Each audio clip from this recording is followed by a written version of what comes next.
Would you really want to be with somebody who wants you because you're higher value than other guys? Let's think about this for a second. So here we have this video, which is from this channel called Far From Average. And the video is entitled, "Your Daddy Should Have Taught You This About Girls." And I haven't watched the full 8 minutes. I'm only about 3 minutes in. And already he's repeating stuff that other people are repeating. Now, I'm not saying this isn't true. I believe it is, for the most part. Now, do all girls chase after men of higher value? I don't think it's all girls. And I've said this on my channel for so long. I always leave a margin for the outliers. There's the rule, and then there's the exception. Okay. I think hypergamy is a large part of female nature. I really do. I always have. And that's been one of my biggest problems with, the opposite gender since forever. And I've heard many guys really support hypergamy and really hype up and lift up hypergamy. And it's something that I've always never really understood from a guy's perspective. Like, I guess I get it from a female's perspective, from a biological perspective, right? She doesn't want a loser. She doesn't want a broke guy. She wants a guy who can have a good lifestyle with her. She wants a guy who she can enjoy her life with, right? And you should want a girl who you could enjoy your life with. But the thing that I've always had an issue with is that life is full of ups and downs. Life is full of pain. Life is full of suffering. Life is full of failure even. And I think it's an animalistic viewpoint to say that, oh, I'm out here, being ambitious. I'm out here tackling my dreams. I'm out here trying to be the best I can so I can get the girl. And like, guys treat it like it's like some kind of rite of passage. And it's like, you do realize that if you weren't so ambitious, if you weren't successful, if you weren't high value, she wouldn't want you, right? Like, hello. Like, how is that love? And again, this is what I've maintained on my channel for a very long time. This has been my viewpoint. And I don't believe it's going to change. But, yeah, man, I just never really got it. I never really understood. It's just, it's shallow. And it's like, that is not love, dude. Like, she might like hanging out with you. Like, oh, this guy really turns me on because he's so successful. He has such high value. But what if you lose your value? What if you lose it? And the guy's like, well, you always got to maintain it. You always got to be working to hold your frame. And it's just like, dude, why? That's a lot of work. She doesn't really love you for who you are.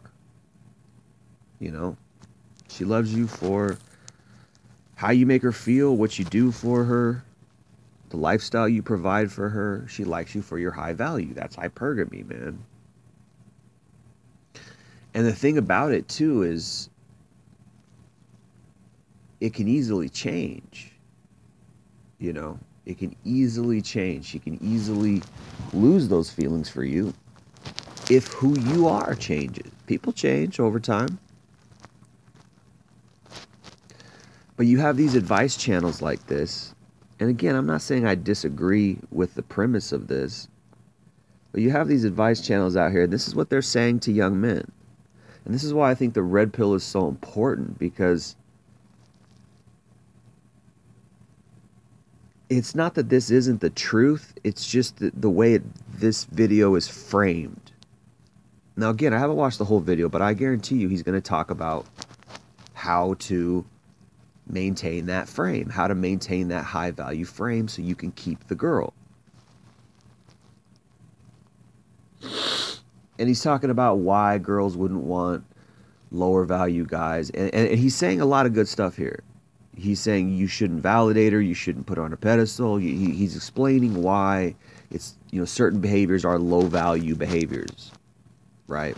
And he uses the example of like a kingdom, you know, with the king and then the simple. He calls them simpletons, but in reality, he's talking about like lower caste people within the kingdom, right? And he's using this big analogy as like to frame it like, well, you know, you should be higher value. You should be the king, and like, first of all, not everybody can be the king. Not everybody can have high value. You got to understand, and there's more to it than just your mind frame. There's more to it than just your mental state. It's also things that you can't control, like your looks. Now, to a certain extent, you can go hit the gym, you can get muscle, you can get in shape, you can eat quality food and be healthy. Those are things that are within your control, see? You can dress better, you can smell better, you know, you can wear cologne, you can get a better haircut, you can grow a beard out to make yourself look more masculine. There's all kinds of things that you can do to improve yourself. But you can't change your looks. You can't change the structure of your face, you know, unless you get plastic surgery, which a lot of people are not willing to do, and might not even be the best idea, right? You can looks max to a certain extent, but there's a lot that is just genetic, and we can't change it, right? And it's not that I'm advising people not to do this. It's not that I'm advising people not to looks max or not to do your best or not to improve or not to be ambitious. That's not what I'm saying at all. I'm talking about something deeper. I'm talking about something that is more based on loyalty and more based on love, right? How could it be love if she's choosing you because you have the highest value mind state and the highest value mind frame? It's just cringy to me. I've never understood it. Be yourself, man. Be who you are. And it's not that you know, people might misunderstand and think I'm saying, because I've had guys say this to me before, like, well, why would she want to just be with some lazy bum? And it's like, that's not what I'm saying at all. Like, you shouldn't be lazy. That's not the point. The point is that you should just be who you are. And if she doesn't love you for who you are, then she doesn't love you, man. And it is what it is. You shouldn't, you know, oh, I'm gonna play into female nature by always staying on my purpose. And you can go watch this guy's videos. I watched another one of his videos the other day, and he's talking about, you know, staying on your purpose. Always keep your frame. Don't put her on a pedestal. And it's like, yeah, I mean, that is generally good advice as far as female nature, and he's right. And this is where red pill guys come in, because we question, well, why is she like that in the first place? Why do I gotta do this monkey dance? Why do I gotta do this you know, animalistic display so that I can keep her interested? It's like, would you even enjoy her in that case? I wouldn't even enjoy a girl like that. I mean, sure, I've done this. You know, when I was younger, I put out the bad boy vibe. I learned how to be a bad boy, and you can get great sex, and that can lead into intimacy and but it's fleeting, because, you know, what is love, man? You know, it's loyalty. It's sticking with somebody. And he's right in that women walk around like princesses and they want to be impressed by a prince or a king or somebody. And this is female nature. This is female conditioning for the most part. But, you know, I question, is it healthy? Is that really the healthiest thing we can do? You know, is that really the best? Is that really the best way? You know, we gotta impress her and we gotta win her over, and if we don't, she's just gonna ditch us, right? Boy, that's pretty nice for her, right? Really is pretty nice for her. So this video doesn't address the core problem, essentially, which is female nature, which is that, and not only that, the matrix in society which backs up her female nature and puts her on a pedestal and doesn't, you know, doesn't uplift men at all. So even though he went through this whole spiel about how to keep your frame and how to come across as a higher value guy, which is all these videos do. And it's not that, you know, again, it's not that this is bad advice. It's just that it's misleading advice. It's misdirected advice. So he went through this whole spiel about doing that, but he doesn't realize that at the same time, he's still assuming that women are higher value than men. Right? So it's like, wait a minute, you know, how do we fix that? How can we address that? How do we address their attitude? How do we address their diva narcissism, you know? And it's sad that, you know, I say there's always exceptions, and there are. There's women out there who are not like that. But it's sad that the women out there who are not like that, they're really not like that because they're not that good looking. They're not like that because they inherently realize that genetically or physically they just don't add up to other women. And the sad part is there's a lot of women out there who genetically don't add up, you know, physically are not as attractive as other women, but they still have that mindset where they put themselves on a pedestal. And it's like, that is a really that's a shitty thing, because it's like you don't even have the environmental backup to put yourself on a pedestal, right? But isn't this easy? Isn't this scenario, that an environment that we're creating for women, isn't this easy for them? Sure. I mean, it's like they're loving it. Oh yeah, you're right. You know, this is how I am, and it just reinforces it. It's like, hey, wait a minute. How about we give advice to take away this nature? How about we, and I guess the only advice that would be is MGTOW, walk away. If she's not playing your game, you know, and we need to define what that game is. If she's not playing our game, then why would we stick around? Why would we play into that? Why would we play into her princess syndrome? Why would we play into her hypergamy? Oh, you don't want me if I'm not a high value guy who makes a lot of money, who wears nice clothes and has a great mortgage and a great house? Like, you don't want me if I'm not that? Well, then I don't want you. If people say, well, this lowers the, this you know, this this damages the biology, like this hurts the human race because we always got to be advancing. Do we really always got to be advancing? And how exactly are we advancing? The only thing that's advancing is the housing prices. Think about it, man. We're not advancing. Oh, I got the nicer clothes, I got the nicer house, I got nicer this, nicer that. And then she's always got to be impressed. This always leads me back to this great scene in the movie The Last of the Mohicans with Daniel Day-Lewis and a guy named Wes Studi, I think is how you say his last name. He's a great Indian actor. And he's the one, Wes Studi is the one in this scene, and he's walking with these, and you can go watch it, it's on YouTube. It's called How Magua Feels About, his name is Magua in the movie The Last of the Mohicans, which is based on a book. His name is Magua, and it says, and the title of the video is How Magua Feels About White Women.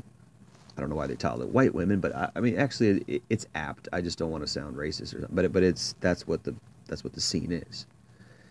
And they're walking, and he's actually a spy, but he's pretending to be a scout, and he's a spy, you know, and he's walking with these British troops, and there's women, right? And one of the British commanders goes up to Magua and says, "Hey, we need to rest here. The women are tired," right?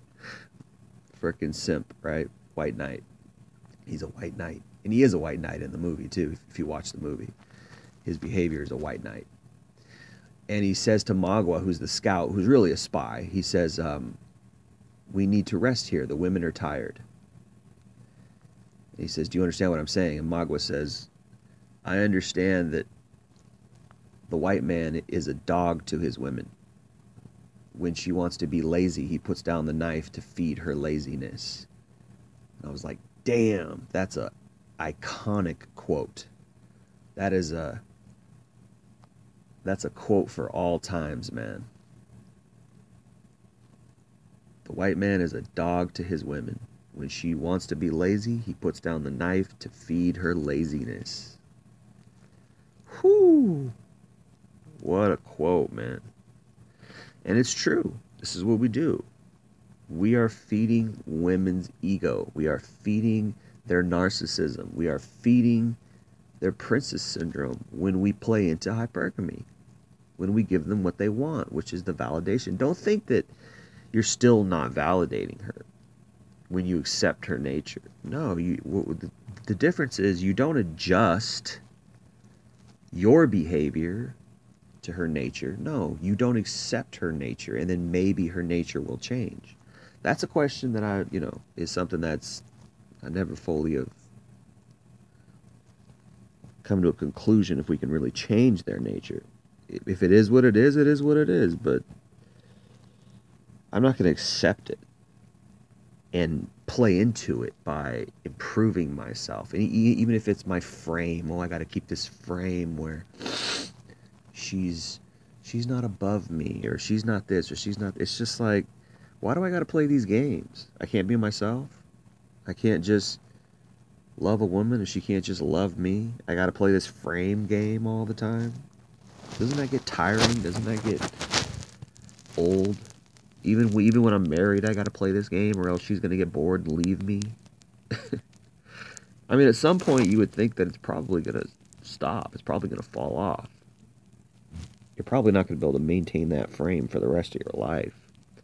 And she's just going to have to accept you for who you really are eventually, right? What I really think happens is they're really just trying to get the best guy they can financially and resourcefully to give them the best lifestyle they can. And then all the other things come into play: looks, money, status, ambition, confidence, all these things, right? But again, those things they don't necessarily equate to love. It might be bonuses. It's like, oh yes, I got this, instead of this Toyota, I got this Mercedes, and look at all the amenities on this Mercedes. Oh, it's got a sunroof. Oh, it's got this. It's got massaging chairs. It's got that. It's just like, that's what they're doing at that point. They're just choosing the guy with, because bottom line, you got to have the resources. But then it's just a matter of, well, I find the guy with the best lifestyle, or find the guy with the lifestyle that suits me, or this, it's animalistic, man. It's commercial. You're turning love into a commercial commodity. That's all.